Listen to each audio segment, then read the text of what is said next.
এক লোক হসপিটালের বিছানায় শুয়ে তার জীবনের শেষ প্রহর গুনছে।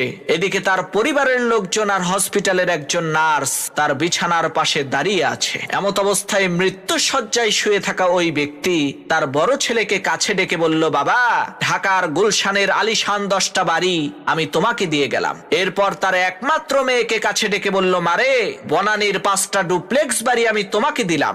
এরপর ছোট ছেলেকে বলল, বাবা, তুমি সবার চাইতে ছোট আর সবার চাইতে আমি তোমাকে বেশি ভালোবাসি, এজন্য বসুন্ধরা সিটি কমপ্লেক্সের ওই 15টা দোকান আমি তোমার নামে করে দিলাম। অবশেষে তার স্ত্রীকে বললেন, আমি দুনিয়া থেকে চলে যাওয়ার পর টাকা পয়সার জন্য যাতে কারো কালো মুখ দেখতে না হয়, এজন্য এলিফ্যান্ট রোডের 12টা ফ্ল্যাট আমি তোমাকে দিয়ে গেলাম। পাশে দাঁড়িয়ে থাকা নার্স লোকটার স্ত্রীকে বলল, আহারে, আপনি কতই না ভাগ্যবতী মহিলা, এত ধনী একজন স্বামী পেয়েছেন। মৃত্যুর আগে আপনার স্বামী আপনাদেরকে কত ধনসম্পদ